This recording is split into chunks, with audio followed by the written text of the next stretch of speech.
C'est bon, ça a démarré. Ça a démarré? Il a dit que ça a démarré. Ah non, oui. This meeting is being... Oui, oui. C'est bon. Oui.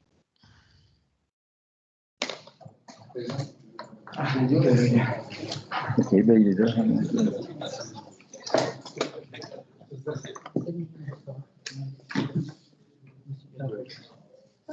C'est prêt? Adrien, c'est prêt? C'est bon? Oui, ça va. Ok, bonjour à toutes et à tous. Merci de nous avoir rejoints en présentiel.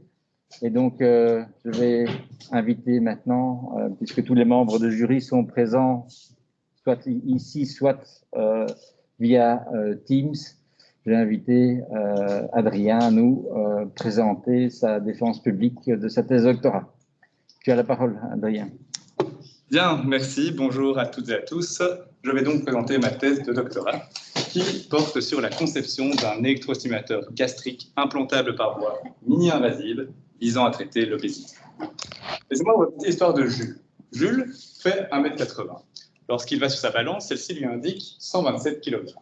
Si on fait le calcul de son poids divisé par sa masse au carré, on obtient ce qu'on appelle l'IMC, l'indice de masse corporelle. Pour Jules, il est de 39. Ça nous permet de faire quoi? Ça nous permet de le classer sur cette échelle qui va d'une extrême maigreur à une obésité ou une obésité sévère. Alors Jules le sait, il est clairement d'obésité sévère. Son obésité impacte sa qualité de vie, il a du mal à se déplacer, il commence à avoir mal aux genoux et il a déjà essayé de régler ceci par ses propres moyens. Il a essayé les régimes, sans succès, il finissait toujours par récupérer le peu de poids qu'il avait réussi à perdre. Il a également essayé les solutions pharmacologiques, les médicaments, mais cela n'avait peu d'effets ou avait des effets négatifs sur sa santé. Ainsi, il a décidé d'arrêter et d'aller voir son médecin. Il lui explique son problème, il lui explique l'impact que cette maladie a sur sa santé, sur sa qualité de vie, et le médecin commence par le rassurer en lui donnant un peu de contexte, en lui disant qu'il n'est pas le seul. Si on regarde les chiffres, on parle de 39% des adultes dans le monde qui sont en situation de surpoids. On parle de surpoids, c'est un IMC au-delà de 25. Et si on regarde les personnes souffrant d'obésité, on atteint le chiffre de 13% des adultes dans le monde.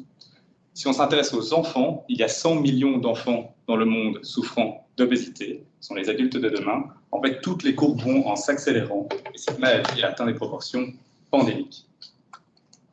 Cette maladie est également associée donc à des maladies, des comorbidités sévères, comme le diabète de type 2, qui apparaît souvent dans le cadre de l'obésité. Également des risques accrus de maladies cardiovasculaires qui peuvent entraîner le décès du patient et des risques accrus également de certains cancers, pour ne citer que quelques conséquences sur la santé. Si on fait les calculs, les études estiment que plusieurs millions de morts par an sont dues au surpoids et à l'obésité. Je répète, plusieurs millions de morts par an sont dues au surpoids et à l'obésité. Cela ne rassure pas beaucoup Jules. Il lui demande tout de suite, il demande à son médecin, qu'est-ce qu'il peut faire pour lui?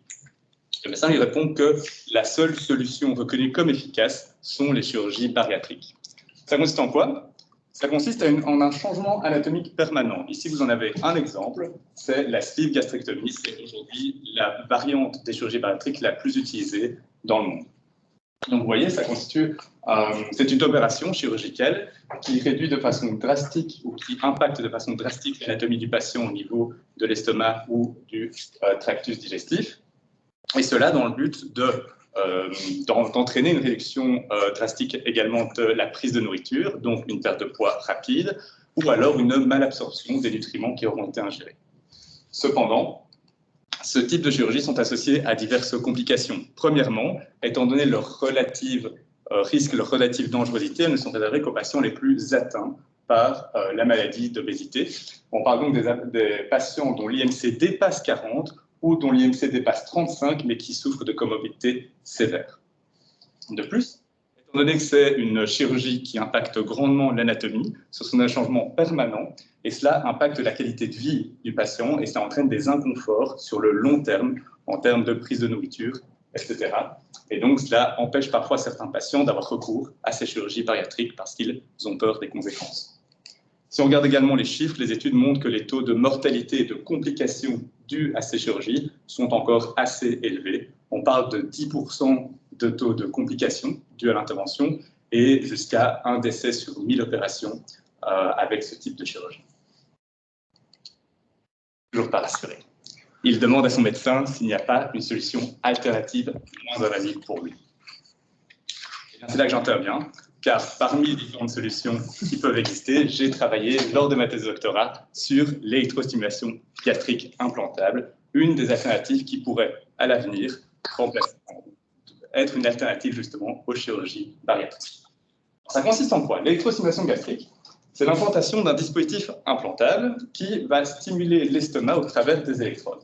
En étant connecté aux électrodes qui elles-mêmes sont plantées dans le muscle de l'estomac, on arrivera à induire un petit courant électrique qui va avoir des effets physiologiques dans le but d'entraîner la satiété chez le patient.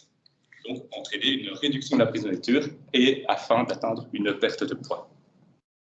Sur le papier, si cela a été prouvé comme une thérapie efficace, eh bien, ça aurait plusieurs avantages. Premièrement, l'implantation est beaucoup moins invasive que la chirurgie bariatrique. Donc, ce serait moins risqué pour les patients. De plus, on pourrait activer ou désactiver le stimulateur à tout moment. Donc, ce serait une thérapie réversible. Et enfin, on pourrait personnaliser cette thérapie, car on pourrait moduler l'intensité des courants et la forme des courants qu'on délivre sur le muscle du patient, et donc on pourrait s'adapter en fonction de l'avis des médecins, des besoins du patient, de sa situation personnelle et de sa sensibilité. Ce serait une thérapie personnalisable.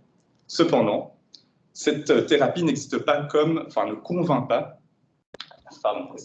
Cette thérapie n'est pas encore reconnue comme une alternative convaincante aux chirurgies bariatriques, qui reste la solution principale, et pour plusieurs raisons.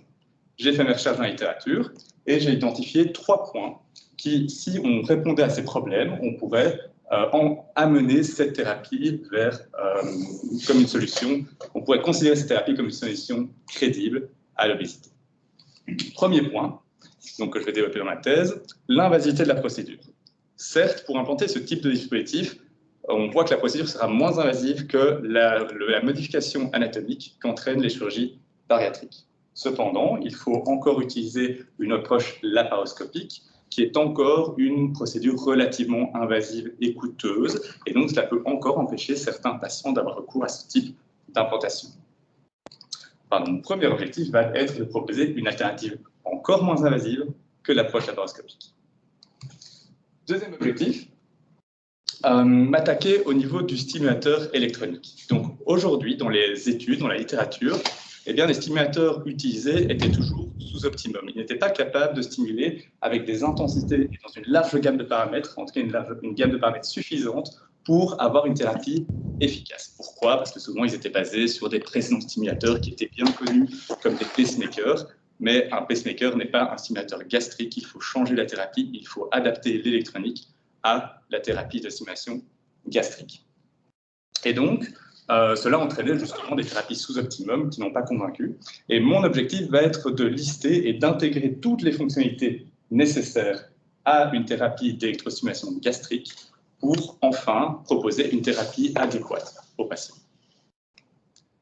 On arrive à l'efficacité de la thérapie. Bien, étant donné que les études utilisaient des stimulateurs moins capables de stimuler à moins haute intensité et avec des paramètres peu variables, eh bien, les thérapies les études arrivaient vers des résultats pas toujours convaincants, parfois prometteurs et parfois mitigés. Et donc moi, sur base de ce que j'aurais développé dans mon deuxième point, je vais essayer de développer une nouvelle thérapie qui sera plus personnalisable, plus adaptée aux patients, visant du coup une perte de poids sur le long terme. Bien, je vous laisse le petit plomb dessus et j'attaque mon premier point, l'invasivité de la procédure. Alors, je vous rappelle ici, le boîtier se met en dessous de la peau. Cela, c'est quelque chose d'assez peu risqué. C'est dans la graisse une petite poche et c'est fini. Par contre, les électrodes, il faut traverser la peau, les muscles abdominaux, la graisse, arriver à les suturer au niveau de l'estomac. Et c'est ça qui demande en fait une approche un peu plus invasive qu'est la laparoscopie. La laparoscopie, c'est une technique qui utilise des petites incisions, entre 3 à 5 incisions, justement pour permettre au chirurgien d'aller suturer ces électrodes afin d'empêcher qu'elles migrent, qu'elles ne bougent, qu'elles se détachent. Donc 3 à 5 incisions, ça dure entre 1 heure et 1 heure 30. Et il faut insuffler aussi le patient. Et donc tout cela fait en sorte que c'est encore, comme je l'ai dit, relativement invasif, risqué et coûteux. Et donc je vais essayer de proposer quelque chose d'encore moins invasif, comme je l'ai dit. Voici le schéma de principe de ce que je propose. Ce serait une approche à une seule incision, de 10 à 12 mm de diamètre. Donc vous voyez ici l'estomac, ici les différentes couches qu'il faut traverser symboliquement, la peau, la graisse, les muscles.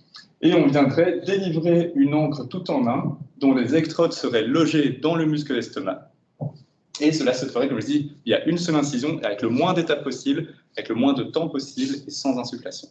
Alors c'est bien, c'est un schéma de principe. Alors, une fois que tout est en place, on peut connecter au boîtier électronique qui permettra la stimulation. Mais comment est-ce que je réalise ça? Alors, je réalise ça en designant un système d'ancrage d'électrodes particulier. Ça ressemble à ceci. C'est un corps en silicone dans lequel viennent se loger 2 électrodes qui ont une configuration non parallèle à la base. Mais du coup, vu que c'est en silicone, c'est flexible. Donc, comme un ressort, si on appuie dessus, on peut faire en sorte que les électrodes prennent une configuration parallèle. Et dans cette configuration, intuitivement, on voit qu'on peut facilement le planter dans le muscle de l'estomac. Une fois planté, on relâche la force, l'électrode se redéploie. Et de nouveau, intuitivement, on peut se rendre compte que ça va rendre plus difficile l'extraction de l'encre de la paroi de l'estomac. Juste pour rappel, il faut toujours 2 électrodes parce que c'est entre ces 2 électrodes qu'on envoie le courant. Ainsi, en tant qu'ingénieur, il faut valider, optimiser, implémenter ce design. Et j'ai utilisé ce qu'on appelle un plan d'expérience. Le plan d'expérience, ça consiste en la sélection de quelques paramètres d'intérêt de mon design. Et ici, en fait, les paramètres qui sautent un petit peu aux yeux, c'est d'une part l'angle entre les électrodes. Si on le varie, peut-être que la force de retrait va varier. Et également la flexibilité du silicone. Si on a un silicone tout mou, un silicone très dur, cela pourrait également varier la force de retrait. Et nous, notre but, c'est de maximiser cette force, que l'encre reste bien en place. J'ai effectué différents échantillons avec différentes flexibilités, différents angles. J'ai mis ça sur une machine qui mesure la force lorsqu'elle tire sur ces ancres. Ces ancres étaient préalablement plantées dans un petit bout d'estomac. Et j'ai récupéré ce genre de courbe. Donc ça, c'est une courbe pour un échantillon. Sur cette courbe, on voit en ordonnée, c'est la force. Et donc, pour chaque courbe, je peux regarder où est la force maximale qu'il a fallu appliquer pour déloger ces électrodes de l'estomac. Et vu que j'ai ça pour tous les échantillons, je peux conclure sur quel serait le design optimal pour justement maximiser cette force. Cela m'a permis de conclure 2 choses. D'une part, la force de retrait est directement proportionnelle à l'angle entre les électrodes. Plus l'angle est élevé, plus il sera difficile de retirer cette encre. Deuxième chose, la flexibilité n'a aucun impact significatif sur l'ancrage. C'est quelque chose qui n'était pas prévisible à la base, mais c'était intéressant. C'est-à-dire qu'on va pouvoir choisir le corps en silicone selon d'autres besoins, du type l'ergonomie de l'implantation et ce genre de choses. Ainsi, mon design final, c'est de prendre un alpha égal à 45 degrés. Le mètre 4220, c'est juste le nom du silicone que j'utilise, qui a une flexibilité au milieu de la gamme étudiée. Et cela, selon les modèles dérivés grâce au plan d'expérience, me donne une force de retrait de 0,8 Newton. C'est-à-dire quoi? C'est-à-dire 80 grammes, sachant que l'électrode n'en pèse que 1. Alors cela nous aide à optimiser l'encre. J'ai réalisé cela. Donc j'ai fait une encre dont les électrodes ont 45 degrés. Vous voyez ici le corps en silicone. Vous voyez également le câble qui va le relier au boîtier électronique. Vous voyez également qu'à ce moment-là, j'ai rajouté des petits ardillons qui permettent quand même à l'électrode d'encore mieux tenir dans l'estomac. Et maintenant, il faut tester cela. Qu'est-ce qui va se passer si on implante ceci dans un corps et que le corps bouge comme tous les jours? Est-ce que ça va bien rester en place? Parce que ces 80 grammes, c'est encore assez théorique. J'ai effectué une étude in vivo. J'ai pu implanter 6 chiens avec ces électrodes et on a effectué des scanners à intervalles réguliers après quelques semaines, quelques mois, et puis après 1 an. Et là, je vous montre un résultat. Donc, c'est une coupe où on observe différentes choses. Alors, moi, j'ai observé, mais surtout des experts en imagerie m'ont aidé à conclure sur ce que je pouvais voir. Ici, en fait, c'est la cavité de l'estomac. Vous voyez les différentes parties que vous connaissez. Mais la cavité de l'estomac, ce que j'ai mis en évidence en orange, c'est la muqueuse, c'est l'intérieur de la cavité de cet estomac. Et autour, en gris, en fait, c'est parfois plus fin, parfois plus épais, c'est la musculeuse. Et donc, on a envie, en fait, que ce point blanc, qui est l'électrode, se situe correctement dans la musculeuse de l'estomac. Ça veut dire qu'elle est bien en place. Eh bien, en effet, on a obtenu toutes ces images pour toutes les encres, pour toutes les électrodes et tous les chiens. On a pu conclure qu'après 1 an, toutes les électrodes étaient restées en place, malgré l'ensemble des mouvements que ces chiens aient pu effectuer. Et après 1 an, cela constitue en fait la période la plus risquée. Si il y aura de la fibrose, il y aura de la cicatrisation, il y a très peu de risque de migration une fois qu'on a prouvé que c'était resté en place pendant 1 an. Donc ces électrodes seraient capables de délivrer la thérapie sur le long terme. Ces électrodes, c'est bien beau, mais il faut, je vous ai parlé d'une procédure d'implantation. J'ai dû fabriquer un outil en acier inoxydable et aluminium, et cet outil, en fait, il me permet de charger les électrodes au bout, sous sa forme contrainte, avec charger l'encre au bout, avec les électrodes quasi parallèles, et quand je pousse à l'autre extrémité, vous voyez, les électrodes sortent petit à petit, et puis hop, ça se déploie. Donc on voit vraiment, juste en poussant sur un piston de l'autre côté, de l'extrémité proximale de l'opérateur, eh bien, ce mouvement d'accroche de ces électrodes. J'ai pu répéter cela sur un cadavre de chien disponible pour les étudiants vétérinaires.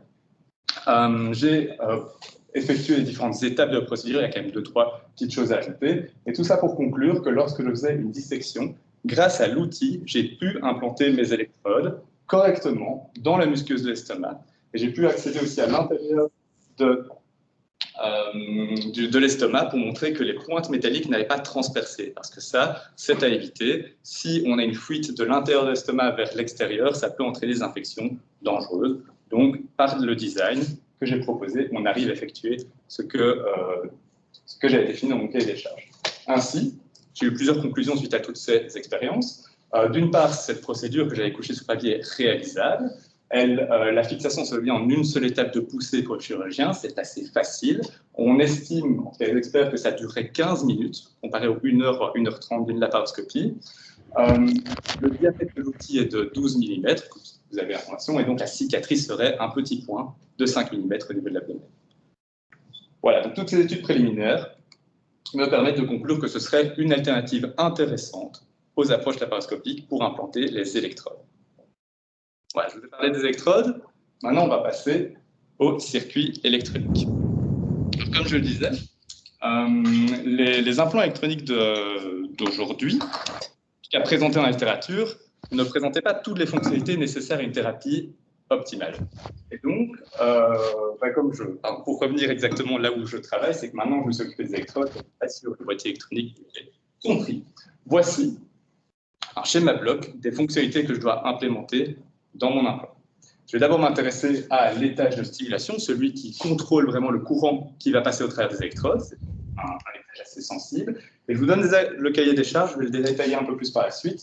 Il faut que je sois capable de délivrer des trains d'impulsion bidirectionnels dont l'amplitude dépasse 10 mA et dont la largeur d'impulsion dépasse 2 millisecondes. Ça, c'est ce que la littérature décrit comme une stimulation qui pourrait vraiment impacter de façon physiologique le patient et entraîner une réduction de la prise de nourriture et une perte de poids. Les implants existants, pour leur majorité, n'étaient pas capables de faire cela.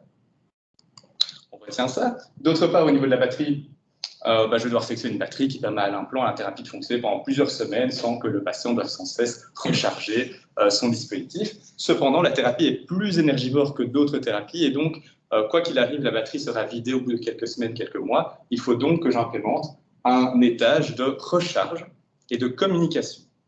La recharge justement pour recharger la batterie, la communication pour personnaliser la thérapie afin de pouvoir activer, désactiver, ajuster les paramètres sans devoir réouvrir le patient.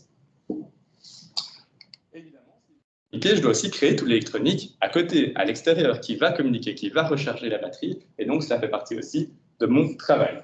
Et ainsi, je m'attache d'abord à l'étage de stimulation pour entrer un peu plus dans les détails. Voilà.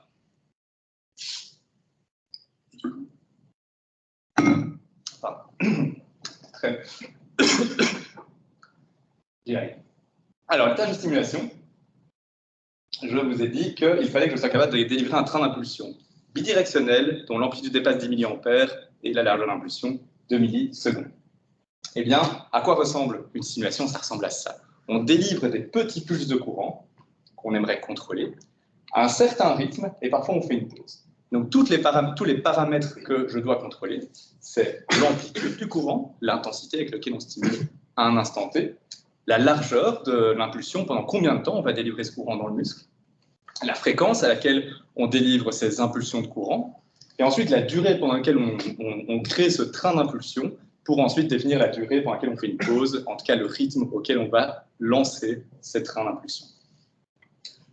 Alors, j'ai beaucoup de choses à maîtriser, mais de nouveau, les recherches antérieures m'aident sur ce qui est vraiment important. Et il semblerait, selon les recherches qui existent déjà, que ce soit l'énergie délivrée qui est proportionnelle à l'impact physiologique, et donc plus on l'augmente, plus on aurait cet impact physiologique, et donc une réduction de la prise de nourriture et une perte de poids sur le long terme. L'énergie, c'est l'air sous la courbe, ce que j'ai assuré ici. Donc, on voit directement que les deux paramètres les plus intéressants à contrôler, c'est l'amplitude et la largeur d'impulsion. C'est bien pour ça que j'arrive à ce cahier des charges où j'aimerais dépasser ces valeurs-là. Et ce n'est pas moi qui aimerais, c'est la littérature qui définit ces valeurs-là comme un seuil à dépasser pour avoir une thérapie optimale pour les patients. Oui, ici, je vous ai présenté des pulses monodirectionnels, mais il faut pouvoir stimuler dans les deux directions pour des considérations de ne pas endommager les tissus localement. Bien, comment j'effectue ça électroniquement? Accrochez-vous, mais c'est assez simple. Donc, j'utilise un circuit électronique que je n'ai pas créé, que j'utilise, qui est une source de courant. C'est celle qui va contrôler le courant. C'est comme un robinet. On peut ouvrir la vanne plus ou moins fort pendant plus ou moins longtemps. Donc, on contrôle l'amplitude du courant et la durée pendant laquelle le courant coule. Sauf qu'on contrôle ça à la milliseconde près, à la microseconde près, c'est un peu plus fin. Mais le problème, c'est que le courant, comme dans un robinet, il peut s'écouler que dans un sens. Donc, je dois ajouter ce qu'on appelle un pont en H, qui est constitué de 4 petits interrupteurs. Et en fonction de comment je ferme les interrupteurs, je vais pouvoir choisir par quel chemin le courant passe. Pour au final toujours passer dans le même sens ici, mais au niveau de l'estomac, on va changer la direction. Je vous le montre. Si je ferme la première diagonale, donc le courant vient de ce V-supply qui est la source d'énergie, c'est un peu comme le château d'eau de notre robinet, et il va passer dans cette branche-ci. Il va donc passer de haut en bas dans le sens horlogique au niveau de l'estomac, prendre ce chemin-là et couler au travers de ce robinet qui contrôlera l'intensité et la durée de cette impulsion. Si je ferme l'autre diagonale, eh bien, on voit que c'est obligé de passer dans cette autre direction, donc on a bien stimulé dans l'autre sens, etc., dans la même direction au niveau du robinet. Donc ça m'a permis de réaliser des trains d'impulsion contrôlés en amplitude, en fréquence, en largeur d'impulsion. J'ai dû effectuer un petit travail sur la source d'énergie justement pour un peu augmenter l'amplitude du courant, ça je vous épargne les détails, mais le fait est que lorsque l'on va en laboratoire et que je valide ma source de courant, on est capable d'effectuer des trains d'impulsion aux formes variées, monodirectionnelles, bidirectionnelles, déséquilibrées d'une certaine façon ou d'autre façon, on peut faire encore plein d'autres choses. En l'occurrence, ici je fais toujours de mettre milliampères, mais on peut varier entre 0,5 milliampères et 15 milliampères. Le maximum étant 15 milliampères d'intensité et 32 millisecondes de durée d'impulsion, j'ai bien dépassé mon cahier des charges. Ce sont des valeurs théoriques. Si j'applique une impulsion aussi haute et aussi longue, on pourrait endommager le tissu du patient, mais en tout cas, qui peut le plus, peut le moins. Bien, donc cela conclut la source de courant. On est capable de faire beaucoup de choses, en tout cas plus que ce qui est présenté dans la littérature. Je l'ai fait. Je vais donc vous présenter maintenant l'étage de recharge et de communication. On utilise une technologie qui est bien connue, une technologie de recharge sans fil. C'est comme les brosses à dents électriques ou les GSM modernes qu'on pose sur un socle et en fait ils se rechargent sans fil, sans câble. C'est le transfert de puissance par induction. Alors comment ça se passe? Tout simplement, schématique, j'ai mon petit boîtier sous la peau, je crée un émetteur, l'émetteur va envoyer une onde magnétique qui est totalement inoffensive pour le patient, mais cette onde va être captée par un récepteur au niveau de l'implant. Il va capter cette énergie et il va recharger la batterie de l'implant en quelques heures, quelques dizaines de minutes, quelques heures. Ainsi, pour aller dans les détails, donc l'émetteur, c'est ce qu'on appelle le primaire. Donc en fait, dans ce cas-là, ça ressemble à ceci. Je l'ai ouvert pour que vous voyez que c'est en fait un fil électrique qui tourne sur lui-même. Ça ressemble à ça. C'est à des fins de recherche, ça n'a pas été optimisé pour que ce soit sexy. Mais, la forme, le nombre de tours, les dimensions de cet émetteur impactent fortement les performances du transfert de puissance. Et donc, il faut faire un petit peu attention à ça. Au niveau du récepteur, c'est pareil. Alors là, évidemment, je vous montre plutôt en fait, le circuit de l'implant, mais c'est bien les boucles ici de conducteurs qui captent cette onde magnétique. Et c'est ce qu'on appelle le secondaire, donc on envoie une onde du primaire vers le secondaire. Alors ça nous permet de... Ah oui, une petite illustration. Pour voir, il va y avoir une lumière quand il va recevoir de l'énergie. Vous voyez que si on aligne mal, on perd la recharge. Si on s'éloigne, on perd la recharge. Donc ça a fonctionné dans un certain volume autour de, du primaire qu'il a, c'est un autre primaire qu'on a mis sur la table. C'est un implant pédagogique, c'est pas mon implant, il ne brille pas quand je le recharge. C'est juste pour des étudiants. Alors, pour aller exactement en détail, l'optimisation du transfert de puissance a été faite par un autre doctorant du BIMS qui est Vicente Acuna dans le cadre de sa thèse à lui. Moi, j'ai repris un peu plus la main sur la communication que je vais vous expliquer maintenant. Au niveau de la communication, il y a différentes façons d'attaquer le problème, mais une méthode qu'on va appliquer, c'est d'essayer d'aller vers la simplicité et la robustesse. Donc, on va essayer d'utiliser ce qui existe déjà, cette onde magnétique. Et l'émetteur est capable de... Je ne sais pas si elle a un petit peu... l'émetteur est capable de moduler cette onde en amplitude. C'est lui qui crée l'onde. Quelques adaptations, il peut simplement la rendre plus haute, plus basse, et c'est ce qu'on appelle une modulation en amplitude. En faisant ça, on crée en fait des 1 et des 0, ça fait en fait un langage binaire que certains d'entre vous connaissent bien, et on peut envoyer des messages de l'extérieur vers l'implant qui sont active ta stimulation avec tel paramètre, ou quel est ton niveau de batterie. Alors, quel est ton niveau de batterie? Donc ça fonctionne bien, c'est assez facile à faire, mais c'est dans une seule direction. Ce qui est un peu plus difficile, c'est dans l'autre direction. Parce que l'implant n'est pas à l'origine de l'onde, donc il ne va pas pouvoir la maîtriser si facilement. Mais on a des stratégies qui passent par la modulation d'impédance. C'est comme si on perturbait. C'est comme si on perturbait en fait l'onde qui était là. Donc il reçoit l'onde, il va essayer de la perturber pour... de récupérer le micro parce que je n'ai pas accès. Je ne peux pas couper les... Ah oui, tu peux. Excusez-moi, je vais juste devoir demander à tout le monde de bien couper leur micro car on entend les téléphones. Je vais le faire. Désactiver le micro. Voilà, c'est fait.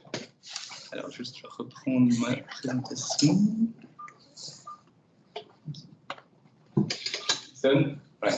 Donc, comme je disais, d'extérieur vers l'intérieur, c'est facile. On contrôle l'onde, on peut l'augmenter, la diminuer, l'amplitude. On capte ça au niveau du récepteur, ça envoie un message. C'est magnifique. De l'intérieur à l'extérieur, on ne crée pas l'onde, il faut la perturber. Cette perturbation va être visible au primaire. Alors, ça ressemble en fait un peu à ce que vous avez vu, sauf que c'est beaucoup plus ténu comme différence. Cependant, dans les conditions normales, on arrive toujours à faire des 1 et des 0, et donc on arrive toujours à créer des messages du type « Je confirme que ma stimulation est bien activée » ou « Ma batterie est à 3,8 volts, tout va bien, pas besoin de recharge ». Étant donné que cette communication est un peu plus ténue, elle sera beaucoup plus sensible aux perturbations extérieures, à l'éloignement entre le primaire et le secondaire, et au mauvais alignement entre le primaire et le secondaire.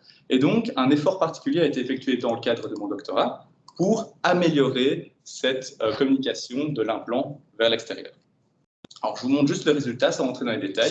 Ici, en ordonnée, c'est la qualité de la communication, c'est l'index de modulation. Plus c'est haut, meilleure sera la communication, plus robuste elle sera. C'est un peu comme le rapport signa sur oui, c'est proportionnel en fait au rapport signa sur oui dans une configuration donnée. En abscisse, c'est ce qu'on appelle le facteur de couplage. C'est en fait, si vous suivez la flèche, la distance primaire-secondaire ou le mauvais alignement. C'est plus on s'éloigne, plus on se met dans des conditions difficiles de communication. Et en fait, ici, en rouge, vous avez ma solution, qui, comme je l'ai dit, est toujours supérieure aux solutions classiques de la littérature. Il y a plein de solutions différentes avec la littérature, mais si on prend le classique, j'ai un peu amélioré la communication de sorte à être supérieure à toutes les distances et dans tous les cas de figure. Ça me permet de rendre la communication plus robuste et donc de m'assurer qu'il n'y ait aucun souci en pratique, car ça me permet d'avoir une communication et une recharge jusqu'à 6,5 cm comme validé en pratique. 6,5 cm, ça peut paraître petit, mais avec un implant sous la peau qui a 1-2 cm, et avec ce type de dispositif, il suffit de le coller sur la peau et ça rechargera sans souci. On a même de la marge de manœuvre pour que tout fonctionne. Bien, je reprends mon schéma bloc. On a attaqué les tâches de stimulation, on a réglé le problème. On a attaqué la communication et la recharge sans fil. Je vous dis que j'ai sélectionné une batterie pas trop grosse, mais suffisante pour pouvoir délivrer la thérapie pendant plusieurs semaines. Et j'ai aussi réglé le problème du microcontrôleur. Le microcontrôleur, c'est le chef d'orchestre. C'est celui qui va s'interfacer avec l'ensemble du circuit électronique. Et tout ce qu'il me fallait, c'est qu'il fallait sélectionner un microcontrôleur assez puissant pour tout contrôler, mais pas trop énergivore, pour ne pas amoindrir la durée de vie de l'implant. Voici à quoi ça ressemble en pratique. Et je vous ai évité tout ça. Donc ça, c'est vraiment les implémentations. Ça a été testé, ça a été validé. C'est des circuits électroniques. Ce que je fais, c'est que je fabrique ici et je l'enrobe avec du silicone afin de protéger le circuit électronique du corps humain et le corps humain du circuit électronique. Et donc ça ressemble à ça. La taille n'a pas été optimisée, ce n'était pas le but, quoique ça fait en fait la taille des premiers pacemakers. Rien d'alarmant. Vous voyez ici qu'il y a le connecteur qui sera destiné donc à connecter par rapport aux petites électrodes, comme ceci en chirurgie. Sans entrer dans les détails à nouveau, j'ai développé l'ensemble des systèmes électroniques extérieurs. Ça ressemble à ça, de nouveau c'est un peu gros. Ça permet, il y a de l'électronique dedans, ça permet d'envoyer cette onde de recharge et de communiquer correctement. Et la personne peut même se trimballer avec sans souci. Tout est lié à l'ordinateur sans fil. J'ai développé l'ensemble des dispositifs nécessaires et des interfaces graphiques nécessaires à délivrer la thérapie. Cela me permet d'arriver justement à la thérapie en tant que telle. Donc, j'ai un implant tout en un qui a plus de fonctionnalités que ce qui est disponible. Maintenant, quelle est la thérapie que je vais vouloir donner au patient pour résoudre les quelques problèmes observés dans la littérature? Il y a deux gros problèmes. D'une part, je l'avais déjà dit, la personnalisation. Jusqu'ici, les implants qu'on implantait, eh bien, ils stimulaient toujours de la même façon, peu importe le patient et peu importe au cours du temps. Et donc, cette thérapie n'était pas personnalisée. Or, on a démontré qu'une personne n'est pas l'autre. Il y a des personnes qui sont beaucoup plus sensibles à la stimulation que d'autres. Et donc, le deuxième problème, c'est l'habituation. Si on a une personne pour qui la stimulation du premier jour fonctionne très bien, elle a moins faim, elle a envie de moins manger et elle maigrit, eh bien c'est possible qu'au cours du temps, après 1 mois, 2 mois, 1 an, eh bien elle se soit habituée physiologiquement ou psychologiquement à cette thérapie et donc il recommence à moins manger, à plus manger évidemment. Vu qu'elle s'est habituée, elle recommence à un peu plus manger par rapport à l'efficacité de la thérapie le premier jour. Donc ça, c'est un phénomène d'habituation. Je vais aussi essayer de contrecarrer ça et je vais contrecarrer ça avec une seule approche qui est on aimerait que le patient mange autant. On va mesurer l'excès de nourriture qu'il mange par jour, par semaine, et on va augmenter proportionnellement la stimulation. Comme je l'ai dit, c'est un peu de l'énergie. On a vu que c'était directement proportionnel aux effets physiologiques. Ainsi, ça me permet d'une seule façon, vu qu'un patient n'est pas l'autre en fonction de ce qu'il mange le jour J, mon premier patient, on augmentera ou on diminuera la thérapie. Et si ce patient varie son comportement au cours du temps, eh bien, la thérapie va automatiquement, par une seule formule, une seule méthode, s'adapter à l'excès de prise de nourriture de l'actualité. Et à l'habituation.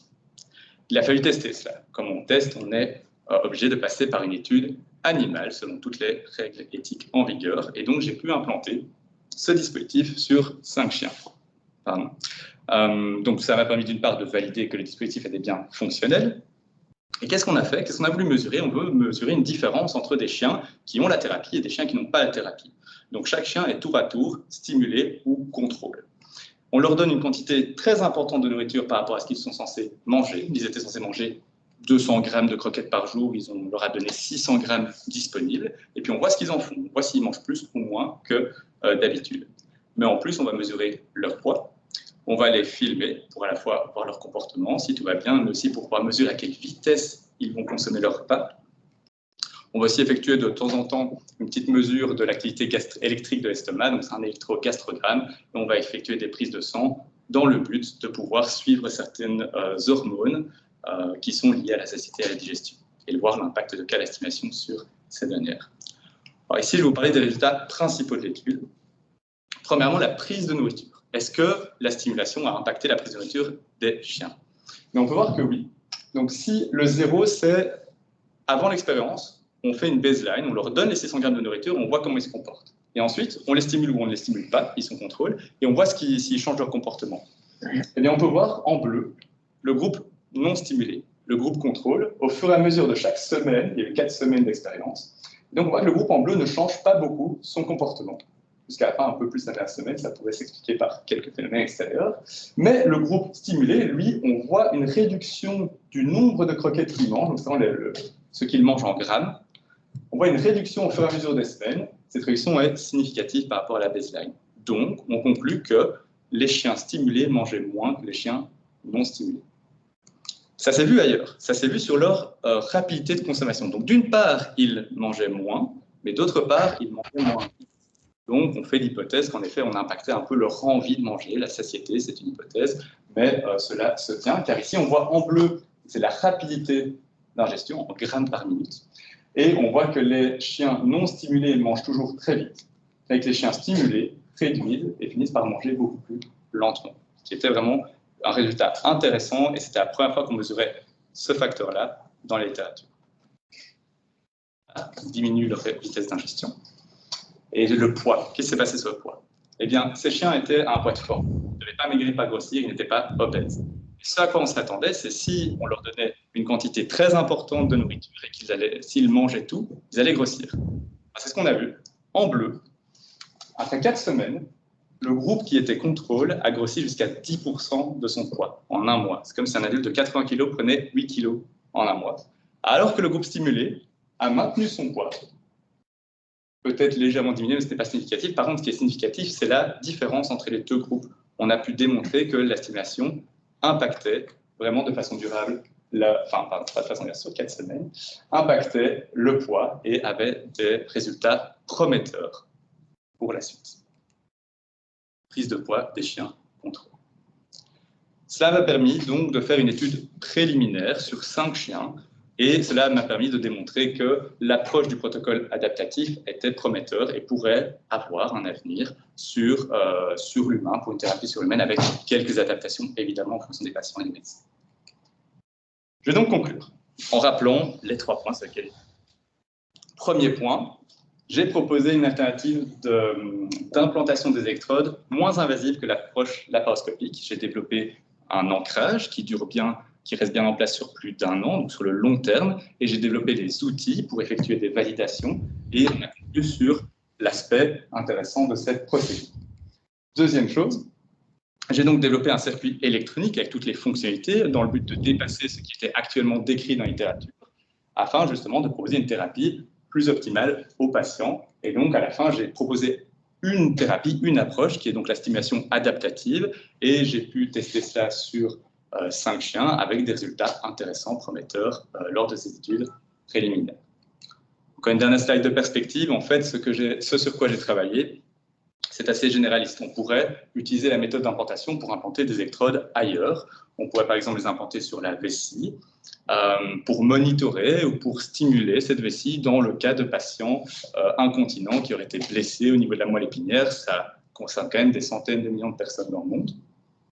De plus, l'implant que j'ai développé, eh bien, il est capable de faire beaucoup de choses. Il est capable de stimuler dans une large gamme d'intensité et de largeur d'impulsion, mais on peut aussi varier sa fréquence de stimulation.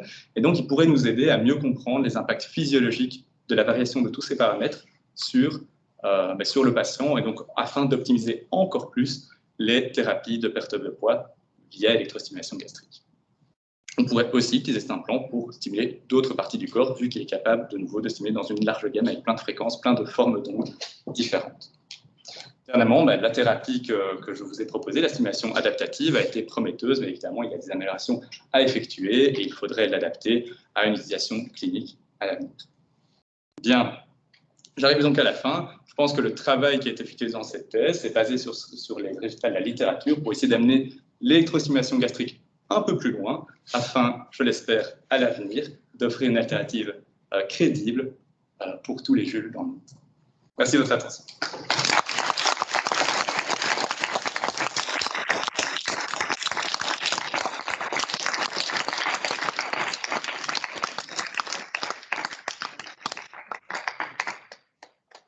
Merci Adrien. Alors le jury a déjà eu l'occasion de poser pas mal de questions à Adrien, puisque la défense privée a duré presque 3 heures.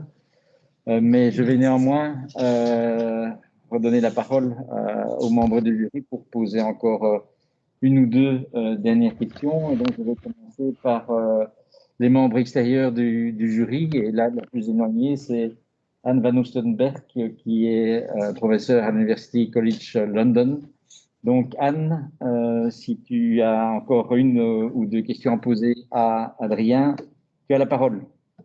Merci. Je voudrais commencer par remercier l'entièreté du jury et remercier surtout Adrien pour la qualité de ton travail et la qualité de la présentation aujourd'hui qui était ludique, mais qui était quand même très poussée à certains endroits. Donc, je trouve ça remarquable que tu aies réussi à balancer les deux besoins.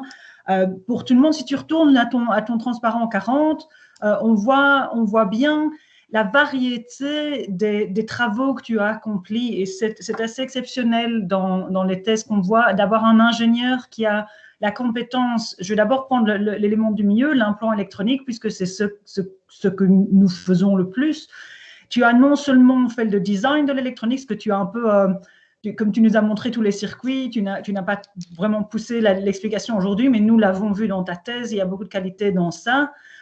Tu es très généreux de reconnaître la contribution d'autres personnes aussi dans ta thèse, ce qui montre aussi que la personne que tu es. Donc moi, j'ai vraiment bien aimé ça. Tu as fait du design, tu as fabriqué les circuits, les assemblés, les encapsulés, tu as développé la procédure mini-invasive et tu te représentes aussi comme un chercheur vraiment accompli qui développe les expériences et qui amène son travail a un aboutissement que je trouve rare et vraiment désirable à l'issue d'une thèse de doctorat. Donc d'abord et avant tout, merci pour ton travail et pour sa qualité. Je voudrais te poser deux questions. La première, c'est un peu, qu'est-ce qui suit maintenant? Pour le moment, tu as une démonstration sur un modèle animal et quel serait, si tu avais disons, pas des fonds illimités exactement, mais si tu avais accès à des fonds, en combien de temps penses-tu qu'il serait possible de tester de façon plus poussée la stimulation pour arriver à une conclusion qui est soit telle qu'elle, c'est suffisant, ou il faut plusieurs changements? Bien, merci de la question. Donc, à mon avis, ça peut prendre du temps, le développement dans le domaine biomédical. Cependant, il y a tout un tas de premières étapes que je peux peut-être essayer de définir. Eh bien, c'est un implant de recherche, c'est une preuve de concept. Il ne contient pas toutes les sécurités nécessaires à un implant industriel qui pourra vraiment être implanté chez l'humain. Donc, il faudrait vraiment faire un effort pour améliorer la sécurité de ces implants, tout en gardant ses capacités de stimulation assez hautes. On a déjà pu parler de la capacité de blocage. Il faudrait un peu voir quelles seront les réserves.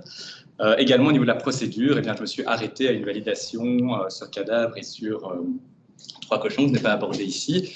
Il faudrait vraiment pousser cela plus loin, car elle est loin d'être vraiment prête pour une utilisation dans une salle de chirurgie chez l'homme, et donc il faudrait effectuer des essais et des validations également en termes de réglementation.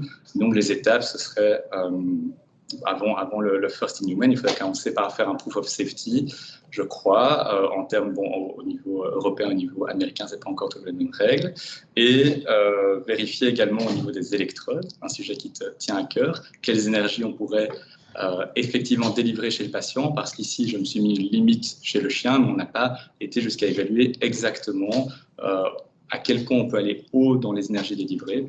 Donc, ce serait tout un tas de petites perspectives à améliorer en termes techniques pour le patient. Et ensuite, il faut aller faire une étude sur humain pour effectivement voir l'efficacité de la thérapie, la comparer aux solutions existantes. Mais sur ce qu'on peut voir dans la littérature, on a de bons espoirs pour avoir, si on régule bien si on fait bien attention à ce qu'on fait en termes de stimulation, on pourrait avoir des impacts physiologiques. Et donc, je crois que si on y met les efforts et le temps, eh bien, on arrivera un jour à proposer cette solution cliniquement. Je ne sais pas si ça répond entièrement à ta question. Oui, c'est bien. C'est une question très ouverte. J'ai une deuxième question, si je peux me permettre. Il y a plein de choses à faire. Ouais. Oui, mais c'était pour voir où tu allais. Mais la sécurité et les règles sont vraiment les éléments suivants, je crois qu'il va falloir aborder. Exact. C'est vraiment un plan de recherche. Et en parlant de ça, tu utilises une batterie rechargeable.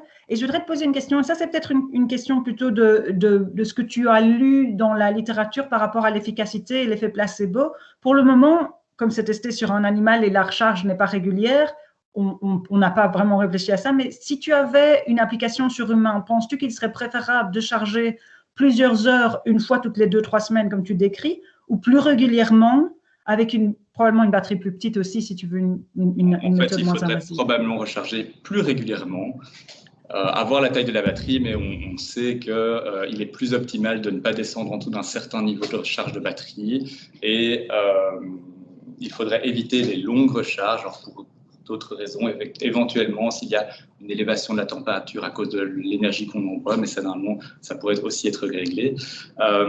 Donc je pense qu'il faudrait recharger peu, mais souvent, en étant sûr de maintenir l'implant à un niveau le plus haut possible de la batterie, car les technologies de batterie actuelles, c'est ce qui les fait le moins vieillir.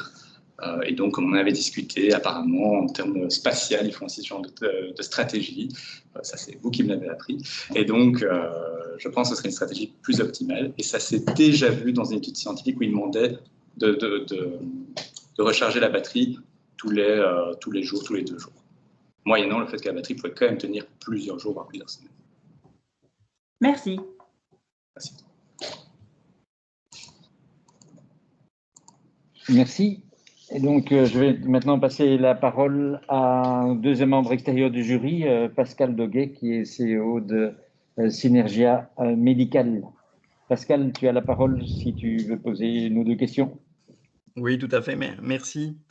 Moi, Adrien, je ne peux faire qu'abonder dans le sens de Anne. C'est un très beau travail, très complet. On pourrait presque le dire dangereux quelque part, parce que vu la diversité finalement de l'entièreté de la chaîne que tu as développée, on pourrait dire oulala, mais finalement a-t-il eu le temps de se spécialiser dans un domaine, arriver à quelque chose qui est suffisamment riche pour un doctorat, mais le challenge est réussi et je salue ça, comme je salue aussi finalement ton promoteur d'avoir pu te permettre de réaliser quelque chose de ce genre, et qui te permet aussi d'avoir finalement quelque chose que tu as apporté au niveau applicatif. Donc, ce qui signifie aussi évidemment qu'il y a énormément de choses encore à développer là-dedans, ça c'est sûr. Hein. Donc, si une société se lancerait là-dedans, on aurait rapidement une vingtaine de personnes qui travaillent sur le sujet pour de bonnes raisons. Donc, il y a beaucoup de questions, mais j'aurais peut-être... Allez, dans ces questions-là, j'en aurai 2 ou 3. La première, finalement, tu te rends compte qu'en stimulant, tu diminues la perte de poids ou tu permets justement la perte de poids hein, chez les animaux. Donc, la stimulation fait ça. Mais qu'est-ce qui se cache derrière la stimulation? Qu'est-ce que cette stimulation induit qui apporte cette perte de poids? Est-ce qu'il y a déjà des hypothèses? Il y a déjà des hypothèses, donc c'est un point qui a peut-être été moins abordé dans ma thèse, tous les effets physiologiques justement de la stimulation. Premièrement, à propos de la multitude des sujets abordés, c'est l'éternel challenge des ingénieurs biomédicaux qui doivent toujours être à cheval entre la médecine et l'ingénierie et pas que. Et en plus, du coup, pour répondre à ta question, qui était, je vais y arriver. Pardon, j'ai un trou. Par rapport aux effets physiologiques. Voilà, merci, je me concentre. Donc oui, il y a des hypothèses qui ont déjà été décrites dans la littérature. Alors évidemment, vu que c'était décrit, même s'il y a encore des inconnus au niveau de vraiment l'impact, le chemin physiologique entre on délivre un courant et on a un sentiment de satiété, il y a quand même certains signes. Par exemple, le système digestif est un système complexe. Donc on peut avoir des effets sur les hormones, les neurones, il y a des neurones locaux, il y a le nerf vague qui en fait se connecte du cerveau jusqu'aux branches, justement, jusqu'à l'estomac et pas que.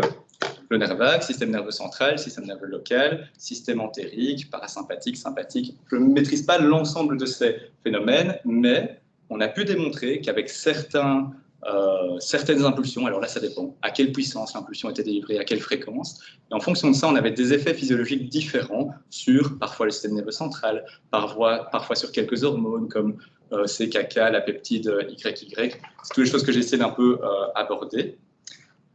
Il y a une méthode de stimulation un peu plus récente qui cible directement le nerf vague, parce que ce serait vraiment le médiateur de la satiété, le communicant entre l'estomac et le cerveau. Et ce stimulateur a été accepté à commercialisation aux États-Unis, Donc, il y aurait une hypothèse de base qui est vraiment qu'en impactant le nerf vague et les signaux en termes de nerf vague, on pourrait impacter c'est ça une des causes principales qui impacterait la réduction de la prise de nourriture à la satiété.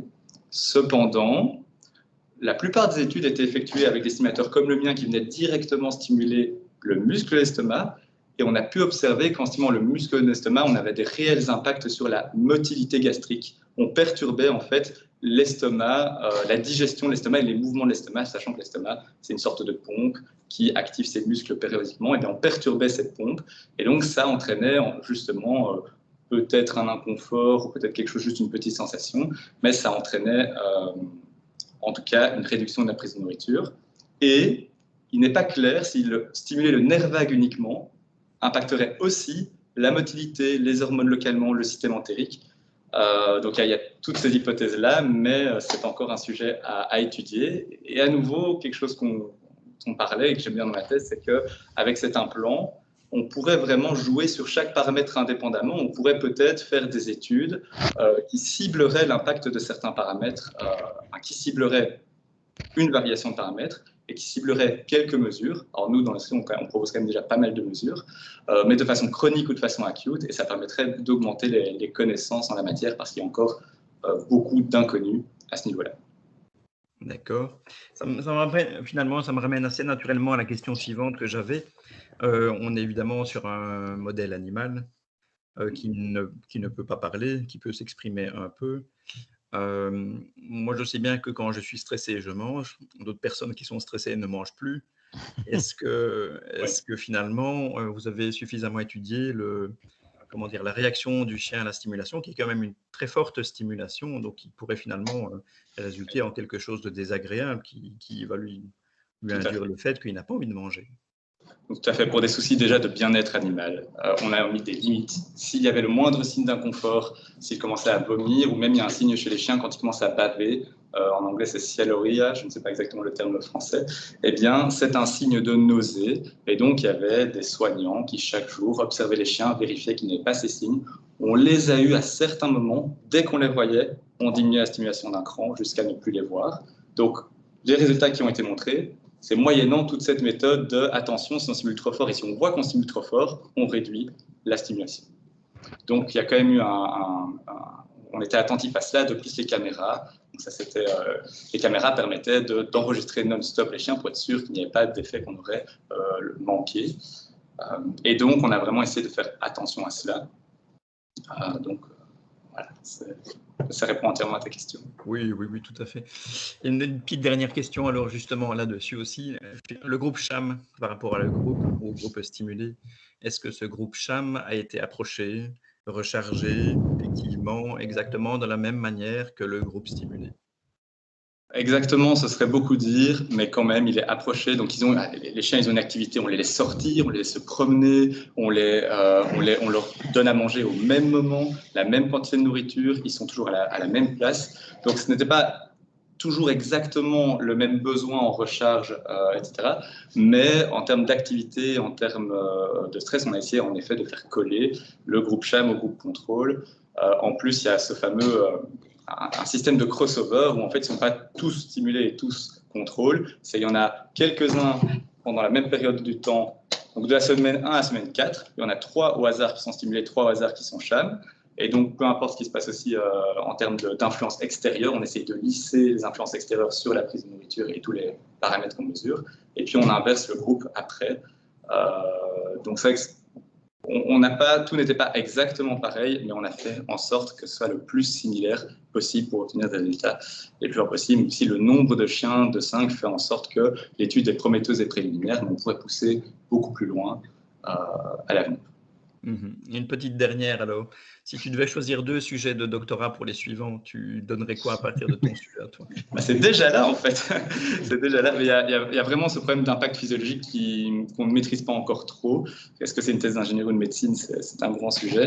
Mais on peut utiliser cet implant ou d'autres électrodes. Mais en tout cas, là, on a déjà un système fonctionnel, pour aller mesurer en acute, donc vraiment pendant quelques minutes ou quelques heures. On varie tout un tas de protocoles, et donc on pourrait vraiment faire une thèse là-dessus, aller mesurer l'activité du nerf vague, aller mettre un électroencéphalogramme pour mesurer les différences au niveau des activités neuronales, stimulées, pas stimulées, en fonction de l'intensité de la stimulation. Donc, je pense qu'il y aura un doctorat là-dessus. Et je pense que c'est en cours, ça va prochainement l'être. Et il y a un autre doctorat qui se base sur la même technologie que moi, mais qui justement va essayer de cibler la vessie, et c'est actuellement en cours. Donc c'est un autre vaste sujet de recherche intéressant et qui peut bénéficier de mes résultats, même si on s'éloigne un petit peu de l'estomac dans ce cadre-ci. D'accord, merci beaucoup Adrien. Merci à toi. Ok, merci Pascal.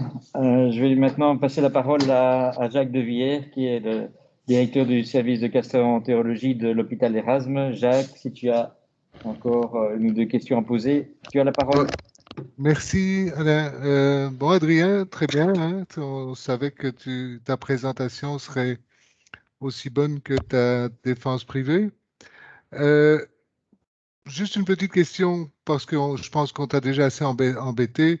Effectivement, une des principales questions est de savoir si tu induis de la douleur ou si tu induis un sentiment un effet de satiété. Mais imaginons que Jules, que tu as prouvé qu'en fait, tu induis un sentiment de satiété et tu vas mettre ton implant chez Jules. Il est super fine-tuné magnifiquement. Comment tu lui conseillerais de l'utiliser? Je pense déjà, donc de nouveau avec ces phénomènes d'habituation, il faudrait cibler uniquement les repas, le moment où il a réellement faim. Et il pourrait utiliser cette sorte de télécommande pour dire j'active maintenant la stimulation.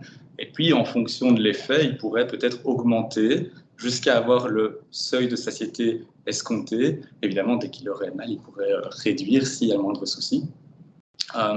Et à propos de la sensibilité et de la douleur, c'est intéressant parce qu'il y a une étude, un groupe de recherche qui a divisé en deux études, fin 2008, qui a essayé d'étudier cela de façon acute. Donc, ils ont implanté chez des humains, justement, ils ont dû le faire, des électrodes orales qui venaient se planter dans l'estomac. Ils ont stimulé à différents niveaux, différentes énergies, et ils ont vu.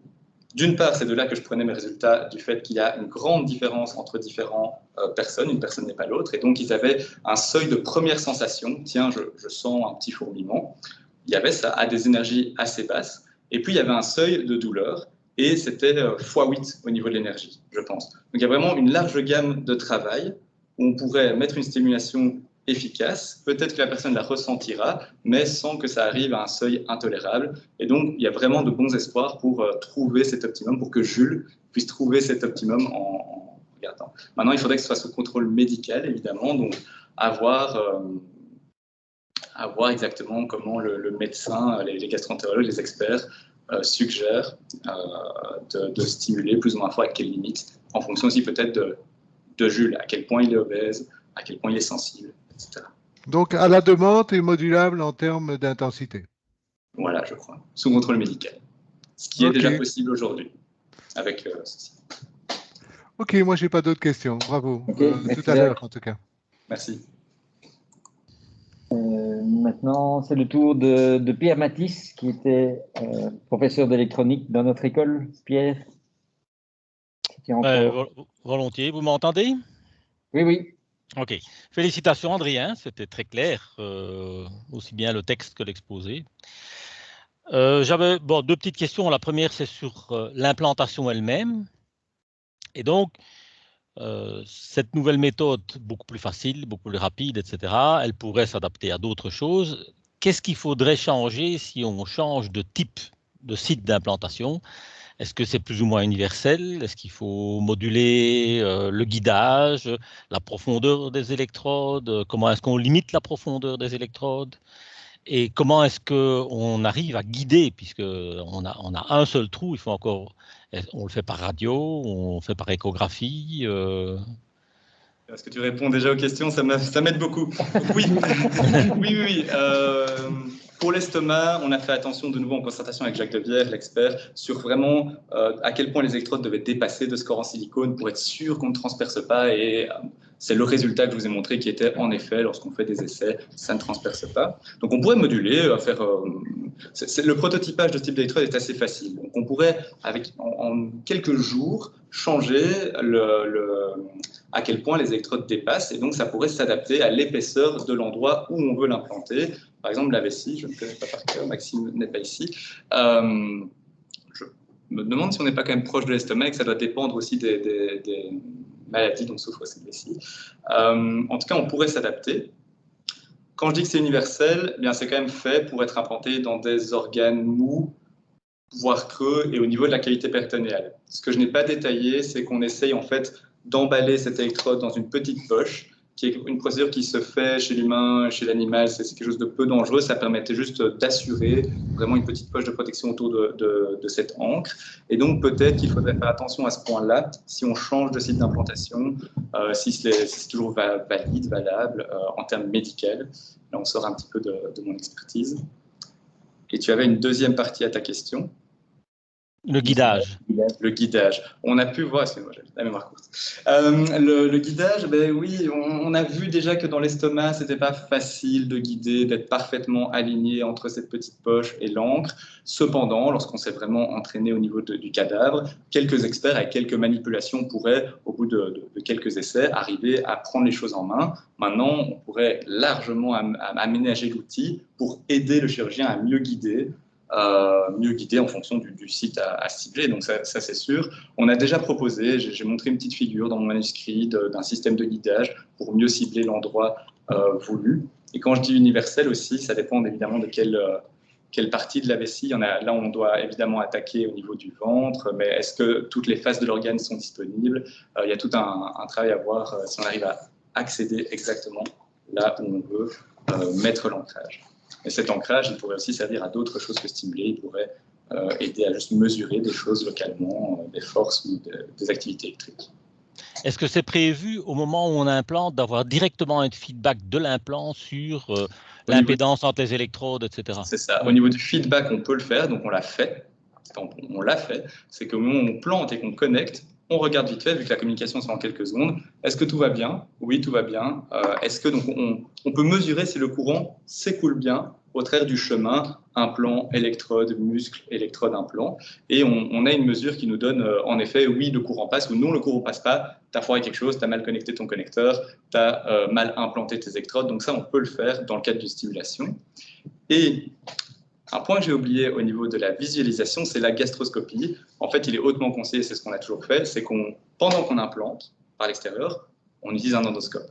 C'est non invasif, on introduit juste un endoscope qui permet de voir ce qui se passe à l'intérieur de l'estomac. Et en voyant ce qui se passe à l'intérieur de l'estomac, on peut en fait, ça c'est valable du coup pour l'estomac, on peut voir un petit peu justement si les électrodes sont en train de correctement se planter ou si justement on est en train d'un peu se gourer. Et comme je l'avais expliqué, je pense, dans un paragraphe, vu qu'on n'a qu'une seule incision, il faut être sûr que ce soit bien sécuritaire, cette implantation, parce que si on se loupe, eh bien, on n'a qu'un tout petit trou pour pouvoir chipoter. Après, on peut toujours intervenir, mais il y a toujours un petit fil auquel ces électrodes est connecté, on peut toujours les récupérer. Donc, on espère que ça ne mènera pas à trop de problèmes. Voilà, donc gastroscopie de contrôle, mais sinon, a priori, il n'est pas nécessaire d'insuffler. Et tout dépend de l'anatomie du patient et de où on peut accéder avec ce type d'incision percutanée. Ok. Et donc, ma deuxième question, c'est plutôt dans les perspectives. En fait, j'essaie de me souvenir un petit peu de tout ce qu'on avait fait avec des travaux de fin d'études. Et notamment, un jour, Mario Manto, un neurologue, était venu nous trouver pour des stimulations de nerfs de rats atteints de la sclérose latérale amyotrophique. Et il avait demandé qu'on lui fasse un stimulateur dans lequel non seulement on pouvait faire des impulsions rectangulaires, mais d'inventer un peu tout ce qu'on voulait, c'est-à-dire changer le temps de monter en exponentielle, en cosinus ou en tout ce qu'on veut. Est-ce que tu as déjà vu dans la littérature qu'on parlait d'impulsions qui n'étaient pas rectangulaires? Pas dans la gastrostimulation. Et donc, ça veut dire, au fond, faire varier ta source de courant pendant la durée de l'impulsion. Oui, tout à fait, je vois bien, je comprends. Alors, dans mon domaine précis, je n'ai pas vu, mais je sais que Nicolas Julémont avait travaillé dans des modèles informatiques et qu'il avait démontré qu'on pouvait varier le recrutement des différents nerfs On est vraiment totalement au-delà de ma thèse, mais on parle autour d'un café.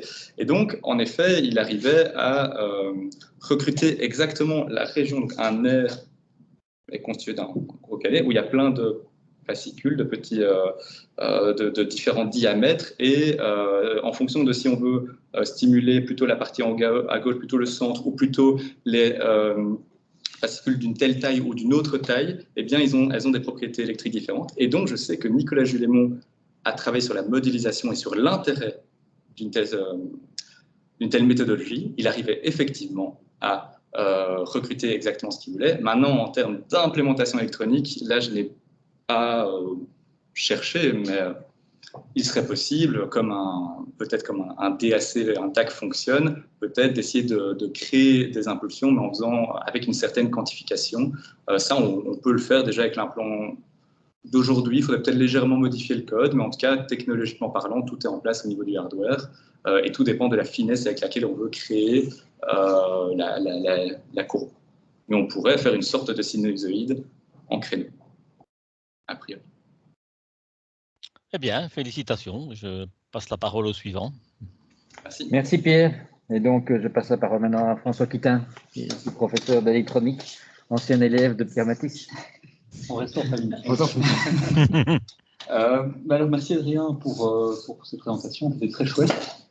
Moi, je tiens encore à te féliciter sur le design électronique qui arrive à combiner à la fois l'efficacité avec la simplicité qui est nécessaire pour avoir un implant qui est suffisamment compact. Alors ici, quand tu présentais, il y a une question qui m'est venue, qui était par rapport au lien de communication de l'implant vers l'extérieur, où tu utilises le load shifting, qui est un protocole assez bizarre, enfin assez particulier, on va dire en tout cas. Et je me demandais si, pour combler un peu la variabilité qu'on va avoir sur les différents patients, toutes les emmerdes qu'on aura dans la vraie vie, à quel point il serait souhaitable ou pas de rajouter des surcouches de robustesse numérique en termes de code correcteur d'erreur, etc., plutôt que de chercher à tout prix à optimiser un circuit analogique qui, par définition, une fois qu'il sera mis chez des patients, on va avoir des variabilités incroyables. Donc oui, on peut rajouter des surcouches de vérification. Il y a déjà les surcouches rudimentaires de checksum et ce genre de technologie qui s'assurent qu'on n'ait pas perdu un 0 ou un 1 dans l'entièreté du message. Donc ça, c'est déjà fait. Maintenant, en effet, le LSK, en fait, c'est une technologie assez rudimentaire, mais qui avait aussi l'avantage d'être simple.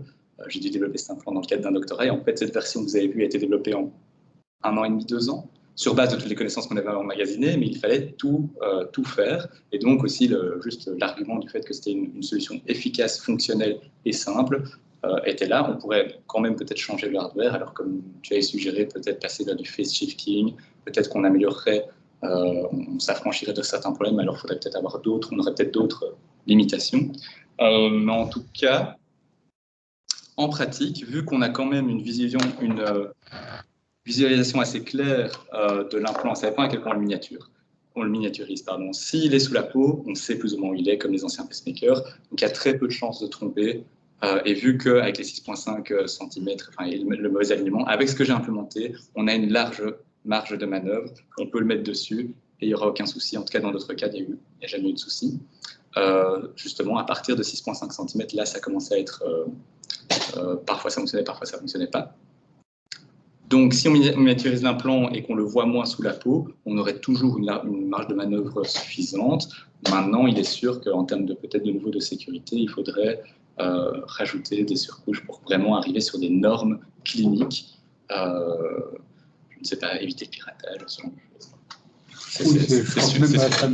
Non, mais je pense que c'est un sujet dans les intérêts. Par rapport à l'utilisation de microcontrôleurs tel qu'il est pour l'instant, est-ce que tu as encore de la marge pour rajouter ça? Parce que c'est des choses, on peut aller chercher le code, ça peut être réglé. Oui, le microcontrôleur que j'ai choisi n'est pas plus à passer. On pourrait déjà discuter de le modifier en fonction des besoins, mais c'est sûr qu'il n'est pas au bout de ses capacités. Je pense que je peux encore accélérer sa clock et ce genre de choses. Je n'ai pas encore utilisé la full capacité et vraiment il n'est pas surchargé. De nouveau, parce qu'on a un système rudimentaire où il doit juste gérer il ne doit pas gérer beaucoup de choses en même temps. C'est est-ce que je dois stimuler, est-ce que je dois communiquer? Je communique en quelques secondes. Donc pour l'instant, il n'est pas surutilisé. D'autant plus que l'encodage est relativement peu complexe, c'est surtout le Voilà, développement. on a vraiment choisi une solution simple. Donc, on peut encore ajouter les surcouches, mais aujourd'hui, déjà, on l'a testé sur des animaux qui bougeaient, qui étaient vivants. J'essayais de mettre la bobine avec une sorte de scratch pour qu'ils puissent toujours se balader tout en étant rechargés, pour leur bien-être, et ça fonctionnait vraiment assez. On a aussi un feedback de la qualité de la recharge par certains paramètres. Est-ce que l'implant ne serait pas un peu trop loin ou un peu trop proche du primaire? Et via ce feedback, on peut aussi un petit peu ajuster. Très bien, merci. Merci. Donc, avant de passer la parole au promoteur, je voudrais moi-même poser une question. Cette question m'est apparue suite à une conversation avec un jeune étudiant en médecine qui me parlait du patient. Et donc, tu as parlé du patient, mais est-ce que tu as eu peut-être accès à des études qui montraient que est-ce que le patient va préférer choisir une solution telle que celle-là qui est effectivement peu invasive, mais il faut quand même recharger l'implant, donc c'est une certaine contrainte par rapport à une chirurgie bariatrique que l'on fait une fois, ou une chirurgie peut-être par endoscopie dans le futur que l'on fera aussi une fois.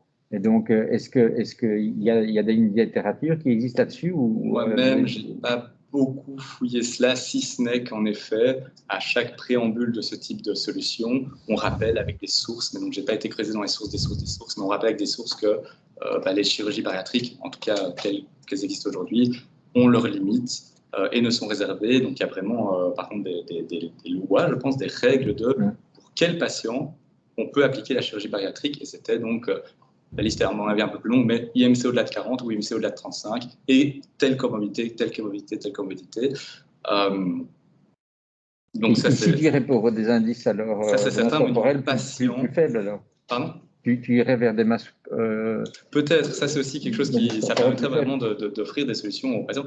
Et pourquoi pas, de nouveau, vu que la chirurgie est censée être moins impactante, pourquoi pas vers des patients plus jeunes aussi, je ne suis pas sûr. De nouveau, il faut rechercher exactement tout ça, mais qu'on propose des chirurgies bariatriques à des enfants trop jeunes, parce qu'une fois qu'on l'a faite, alors de nouveau, là c'est plus de mémoire dans mes discussions avec mes prédécesseurs, je ne suis pas sûr qu'on réopère des chirurgies bariatriques, parce que ça peut arriver que les patients récupèrent du poids.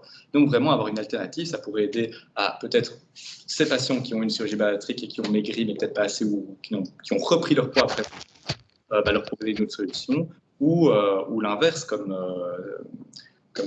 alternative psychologiquement plus acceptable. Mais je n'ai pas d'études aujourd'hui que je peux te donner, mais je pense qu'il y a deux, trois signes dans la littérature qui montrent que les chirurgies bariatriques, il y a un frein à l'acceptation de chirurgie à cause du caractère invasif. Après, peut-être qu'il y a demain une personnalité précise qui préférera avoir la bariatrique. Et je laisse cela dans les mains du médecin pour le conseiller sur quelle thérapie est le plus ordée. Ok, merci. Et donc maintenant, je passe la parole au promoteur. Merci, Monsieur le Président. Mais comme tu t'en doutes, ça fait plus de 6 ans que je pose des questions à Adrien, donc je pense avoir écoulé tout ce que je devais dire. Il me reste toutefois à te remercier encore une fois pour cette belle présentation. Merci à toi. Merci. Donc maintenant, je vais passer la parole au public. Alors d'abord au public qui est en présentiel dans cet auditoire. Donc que ceux qui soient en virtuel n'hésitent pas à lever la main. Je leur passerai la parole par la suite. Oui, Pierre. Moi, j'ai deux questions liées aux transparences des résultats sur les décors. Oui. Donc, tu as fait les tests pendant 4 semaines. Oui. Je me souviens plus des détails, mais j'ai l'impression que tu expliquais que tu avais augmenté l'intensité de la stimulation pour contrer l'effet d'habituation. J'ai vraiment appliqué mon protocole adaptatif, donc en fonction de ce que chaque chien mangeait par rapport à sa cible, qui était juste dans le domaine vétérinaire, on peut savoir que si ce chien il a tel poids et telle activité, il a besoin de X grammes de telle croquette pour rester à son point de forme. Donc j'utilisais ça comme cible, et en fonction de chaque chien, en fonction de s'il mangeait trop ou trop peu, j'ajoutais la stimulation sur chaque chien. Donc chaque chien n'a pas fini avec la même stimulation. La question que je voulais poser, la première des deux questions, c'était cette habituation, est-ce qu'elle sature à un moment ou est-ce qu'elle continue d'augmenter, et avec les taux d'augmentation du courant que tu as utilisé, tu peux espérer augmenter ta stimulation pendant combien de temps? Oui, on atteindrait une limite ici, en effet, chez les chiens, mais c'est difficile de savoir ce qui se passera sur l'humain. Mais ici, on voyait quand on a fait la baseline que les chiens non stimulés mangeaient 600 grammes de nourriture, alors qu'ils sont censés n'en manger que 200 grammes. Donc on s'est dit, oups, c'est des gros mangeurs qui ont tendance à manger beaucoup et on va essayer de les faire maigrir. Donc, effectivement, sur 3 chiens sur 6, donc 3 chiens sur 5, eh bien, on a atteint en fin de protocole, après 4 semaines, un maximum, mais le maximum que j'avais défini pour l'étude, qui était 8 millisecondes, 12 milliampères. Parce que de nouveau, en termes de sécurité, en termes de bien-être animal, on a mis une limite quelque part. Bon, l'implant dans l'état actuel serait capable de plus, mais il faudrait discuter de ce qui se passerait sur humain, simplement. Et aussi peut-être...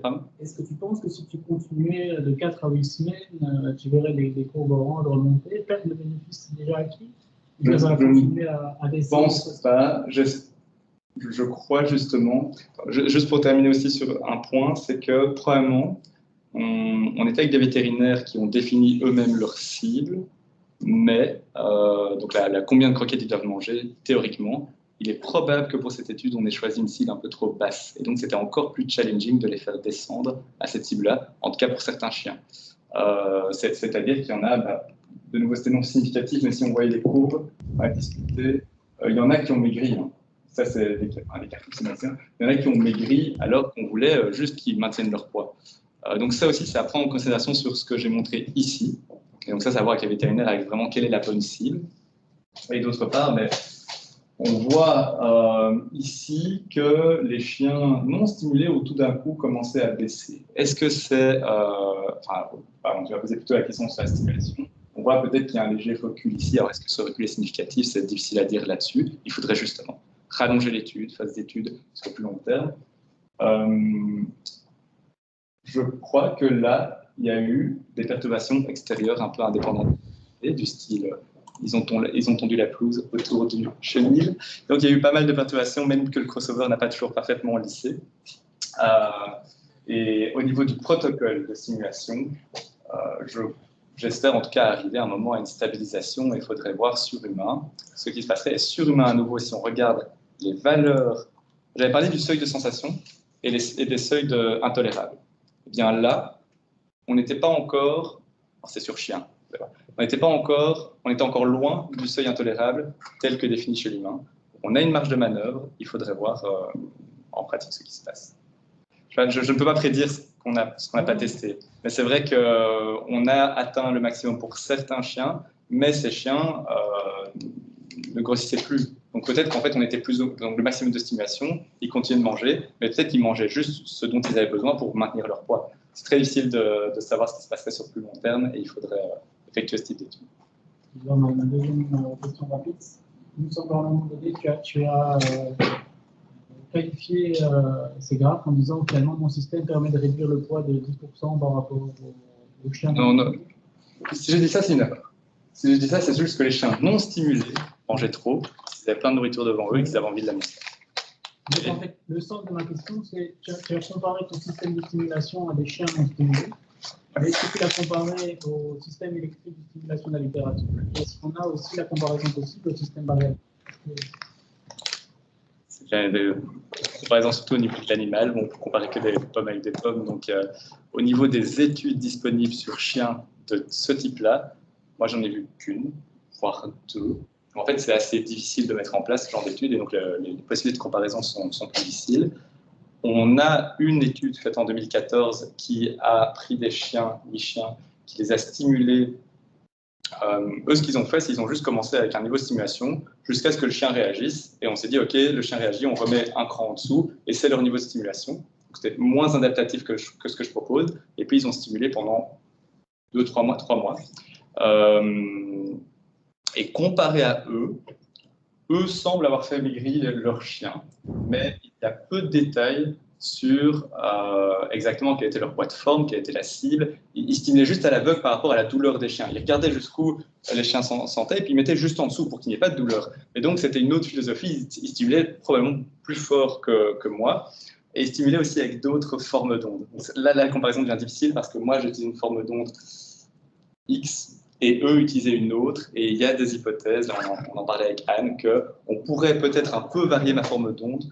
Si je dis ça, c'est parce qu'eux ont eu des bons résultats j'essaie d'être clair. Ils ont eu des bons résultats avec un peu moins d'énergie que moi, mais ils avaient une autre forme d'onde. Il est possible qu'on puisse aussi changer la forme d'onde au niveau de la fréquence et avec un train d'impulsion légèrement plus court pour récupérer un petit peu d'énergie, pour pouvoir réavoir les mêmes résultats avec un peu moins d'énergie. Mais c'est de nouveau de l'hypothèse. Et donc, de nouveau, pour répondre à ta question, pour pouvoir avoir un implant qui tient sur le plus long terme sans être trop impacté par l'habituation. Et par rapport à la chirurgie bariatrique, au niveau des chiens, là, je n'ai pas de données. Et chez l'humain? Chez l'humain, ils perdent extrêmement vite. Non, ils partent extrêmement vite. Je l'ai cherché, je n'ai pas eu exactement les chiffres, je pense que ça doit dépendre, mais ils perdent énormément de leur excess weight, de leur poids excédentaire en quelques semaines, quelques mois, je crois. J'imagine que Jacques pourra répondre à ces questions. Et donc, cette thérapie sera probablement plus lente à obtenir des résultats, mais ça pourrait de nouveau être adapté à certains patients parce qu'il y a des effets psychologiques à cette perte drastique de poids que subissent les patients qui ont une chirurgie bariatrique. Donc, de nouveau, il faut voir les avantages et les inconvénients. Merci. Je ne sais pas si c'est beaucoup décrit dans la littérature, le phénomène d'habituation, ou si toi, tu peux me dire ce que tu en penses. Est-ce que tu penses qu'il pourrait y avoir une sorte d'accoutumance, pour rejoindre un peu la question, une sorte d'accoutumance à ton appareil, et que si jamais tu le retires, les personnes vont manger plus que ce qu'ils mangeaient avant d'avoir implanté? C'est vraiment peu étudié.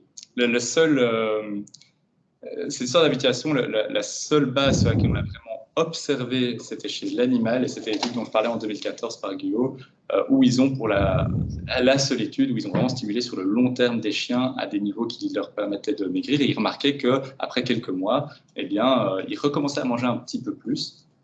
Donc voilà, l'article se finissait comme ça. Et ensuite, sur humains, il y a un article en 2020 qui disait qu'il stimulait assez fort, 10 mA 5 millisecondes, donc plutôt quelque chose qui est censé avoir vraiment un impact physiologique. Ils ont stimulé pendant 1 an. Après 6 mois, les résultats étaient significatifs. Après 1 an, il était plus. Est-ce que c'est dû à l'habituation? De nouveau, c'est plus une hypothèse qu'une preuve, mais il y a des signes quand même, et pour d'autres chemins physiologiques, il y a des signes que cette habituation pourrait effectivement avoir lieu. Et donc après, si on le retire, est-ce qu'il mange plus? Je ne sais pas, on pourrait tester parce qu'on peut ne pas le retirer, juste désactiver la stimulation et voir ce qui se passe avec le système à distance. Mais il est quand même probable qu'il y ait une habituation et il y a encore du travail à faire pour savoir si c'est psychologique ou physiologique cette habituation. Vu que les patients, ils sentent vraiment un peu la stimulation quand on est à des niveaux pas trop, mais pas trop forts. Est-ce que c'est juste parce que, tiens, je sens un truc, il faudrait que j'évite de manger? Ou est-ce que c'est vraiment un impact physiologique sur l'estomac qui entraîne la réduction de la prise de nourriture? Bien, on a des indices qui feraient pencher plutôt la balance vers il y a des effets physiologiques. Et ces effets physiologiques sont liés à la perte de poids, à la réduction de prise de nourriture. Et donc, l'habituation sur ces effets physiologiques pourrait de facto rediminuer la perte de poids et réaugmenter la prise de nourriture. Mais c'est tout un champ étudié. Voilà un sujet de doctorat en 3e. Merci. Oui. Je voudrais juste apporter un petit peu d'eau au moulin. Dans mon professionnel, je rencontre des gens qui vont subir ou qui ont subi des chirurgies bariatriques. Et un de leurs grands problèmes, c'est la perte de nutriments. Et donc là, peut-être que ce système pourrait les motiver, en plus de cette chirurgie très invasive qu'ils ont difficile d'accepter, de justement faire juste une recharge plutôt que de toujours prendre des compléments alimentaires, d'être toujours en permanence avec la peur d'avoir trop peu de nutriments par rapport à leur équilibre, parce qu'à l'heure actuelle, il y a aussi ça qui joue beaucoup, il y a beaucoup de publicité, du confort, etc., et de leur santé, et là aussi ça joue. Donc voilà, ça pourrait peut-être les motiver. On aurait dû en parler avant. Merci. Je l'apprends en même temps que vous. Il y avait une question là-bas, oui.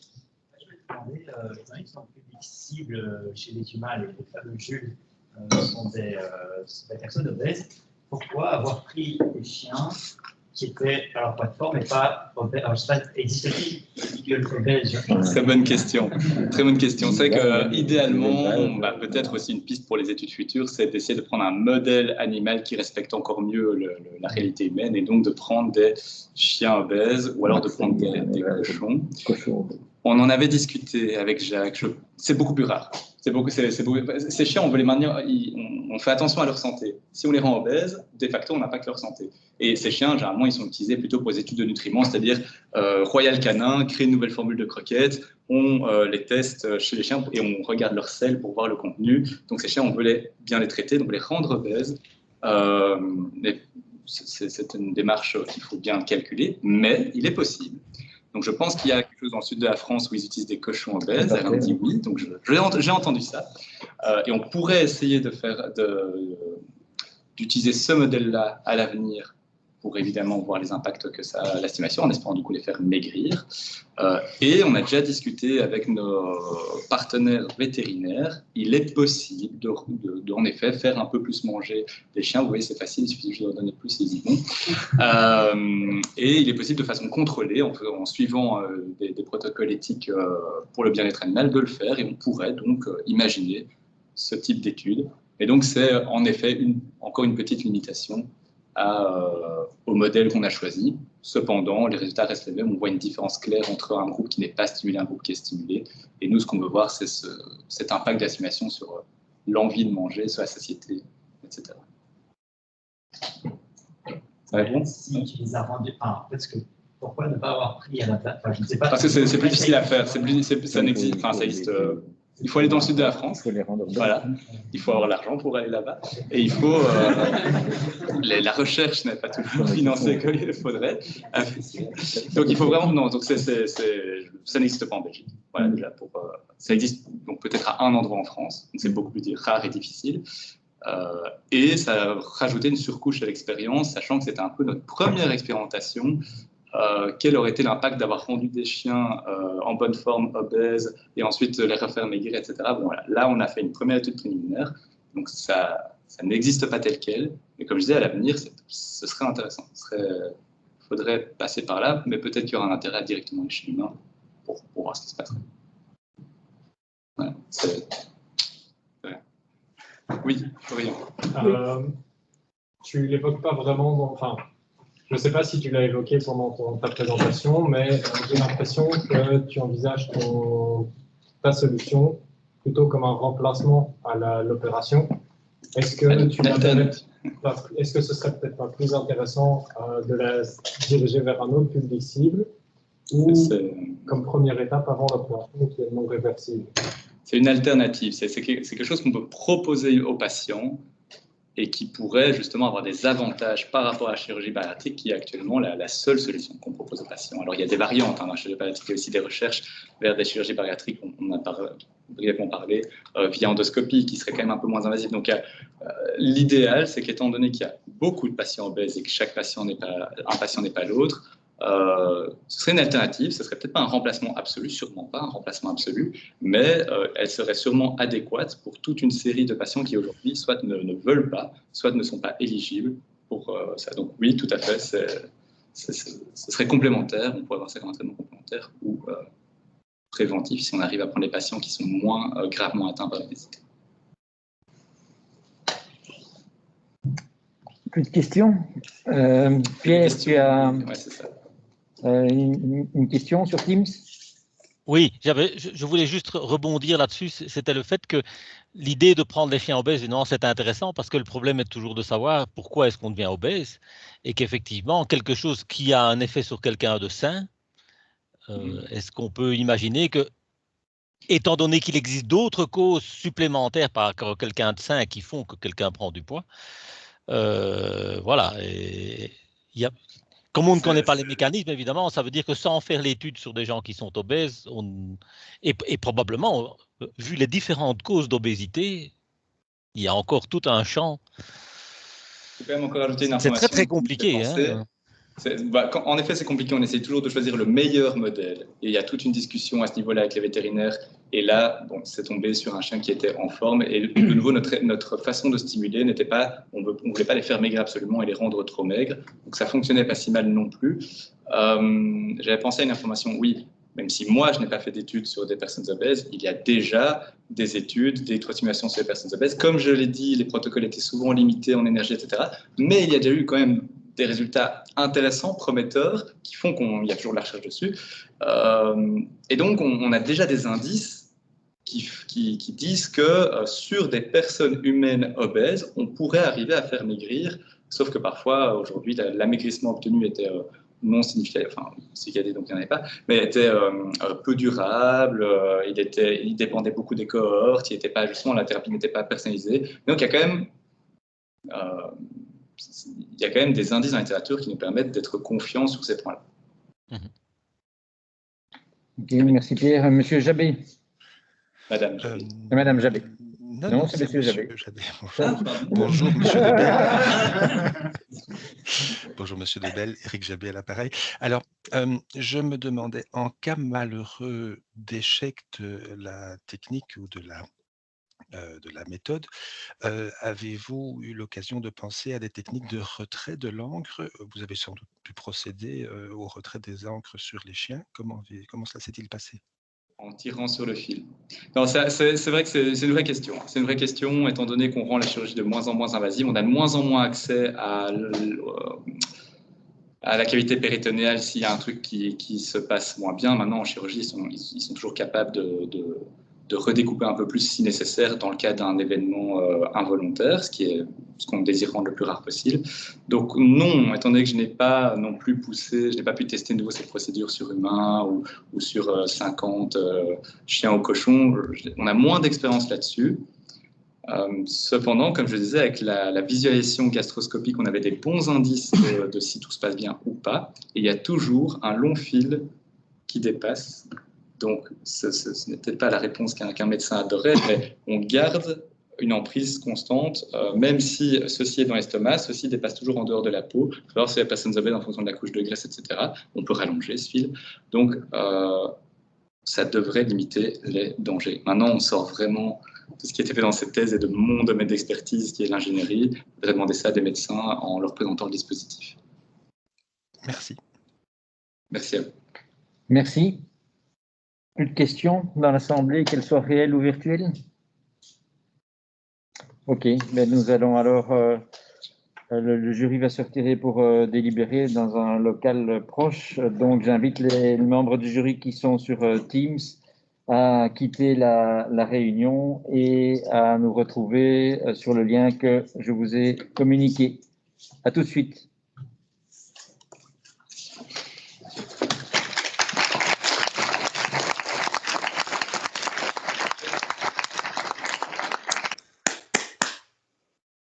Bon, c'est très bien.